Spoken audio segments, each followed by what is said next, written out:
Hey, can you believe that it is seriously already October? I don't know why, but whenever we get to this time of the year, it surprises me a little bit. The year is already almost over. So, welcome to today's video. I'm Bree. I'm the registered nurse and certified health coach of hippydippymom.com. I'm here to help you and your family gain energy, have fewer sick days, and live the best life you can. So it is already mid-October. I wanted to talk a little bit about Halloween and how it is totally possible for you and your children to have fun, have sweets while still being healthy. Um, so the problem with candy, if you have followed me at all, watched any of my videos, read any of the blog posts, you know I consider sugar one of the biggest toxins out there because it's everywhere, it's in everything, and most people are consuming way too much of it. And it is really the root cause of all disease, from depression and headaches to cancer and everything in between. So that's a big problem with candy. Now you might be thinking, well, yeah, but it's just the little fun size candies. Well, I have my computer right in front of me because I wanted to share with you. I was shocked when I first found out how much sugar is in the little fun size candies. So let's see, for example, in a fun size bag of Skittles, there are 14.5 grams of sugar.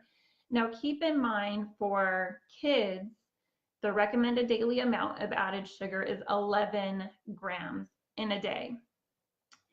I always, say kids covers a very wide age range. So you could be talking about a 2-year-old, you could be talking about a 17-year-old. So I like to take that number 11 grams and decrease it for younger children and then increase it for older kids. So, if you're taking your 2, 3, 4-year-old out trick-or-treating or giving them candy, 11 grams of sugar is way more than what they should be having. But in a little bag of Skittles, again, there are 14.5 grams of sugar. In a little bag of plain M&Ms, there's 11.5 grams of sugar. Let's see what else. The little Snickers bar is 12 grams of sugar. One of the lower ones, the Nestle Crunch, is 7 grams of sugar in just the little tiny fun size bar. So that's one of the problems with candy.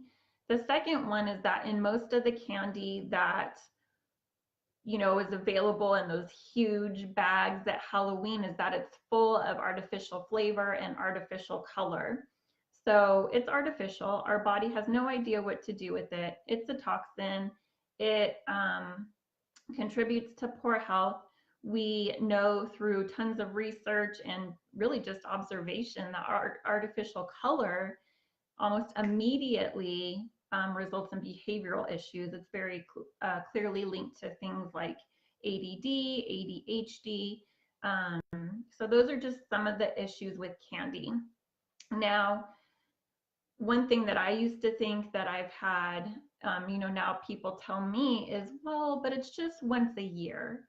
And I get that Halloween itself is just once a year, but eating crappy food for majority of people is not just once a year. Even for us, we try to live a 90-10 lifestyle.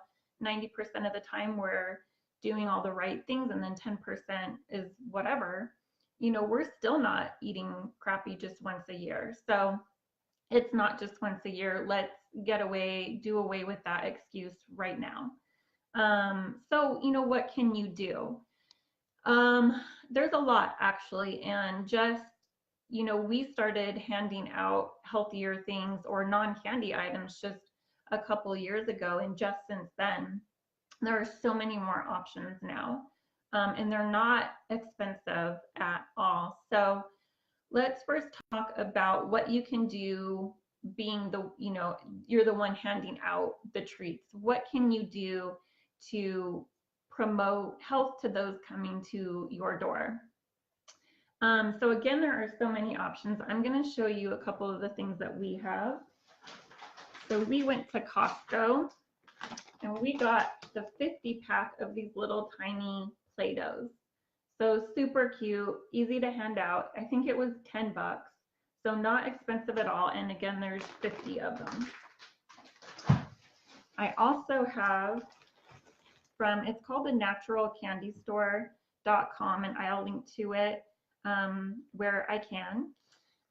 Also, just a quick side note, no matter where you're watching this, because it is on Facebook and Instagram and YouTube, be sure to like and follow and share and subscribe. So again, back to naturalcandystore.com.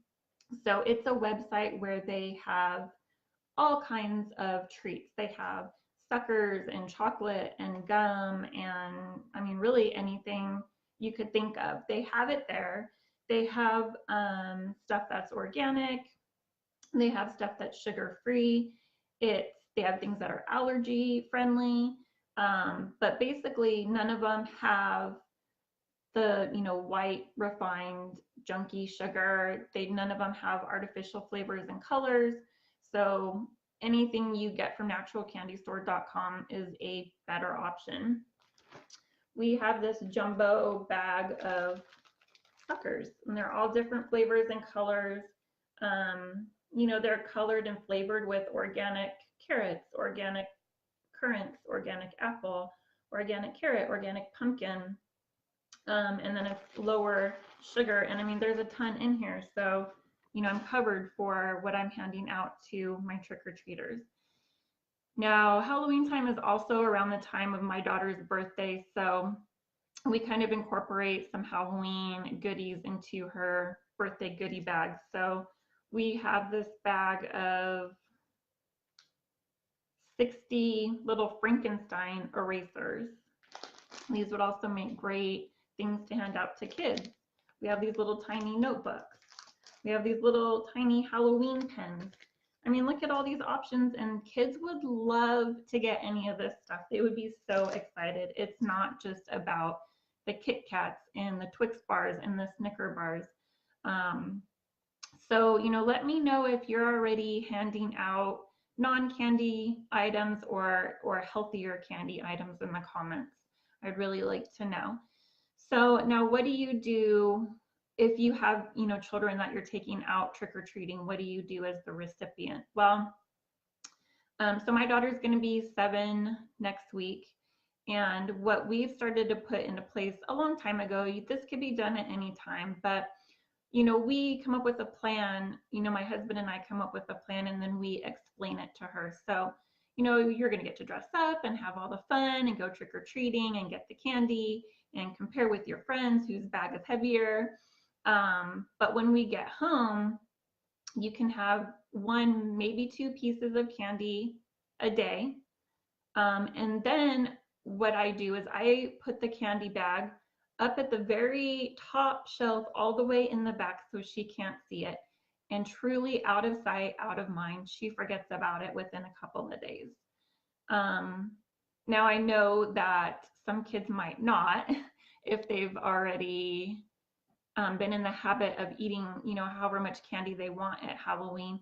So it might be a little bit more difficult, and you might just have to throw the bag away after a couple of days. And the kids might be a little grumpy, but they'll get over it.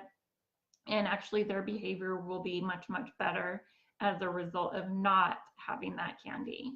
So yeah, then go trick-or-treating, let them have all the fun. Of course, come home and, do the regular safety checks, make sure that the candy's not open or tampered with in any way, because that would just be awful. We see those stories every year of crazy things hidden in candy. But then go over the plan again. So you can have this many pieces a day, space it out, not right before bedtime.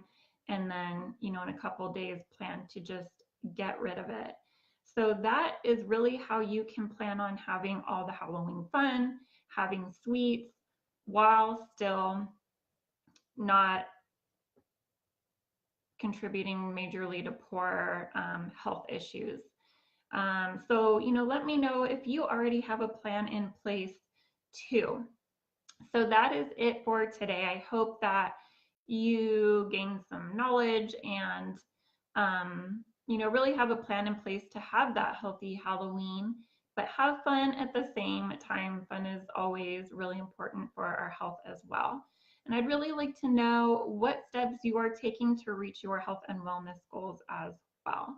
So be sure again to subscribe, like, follow, all the things, and I will see you later. Take care.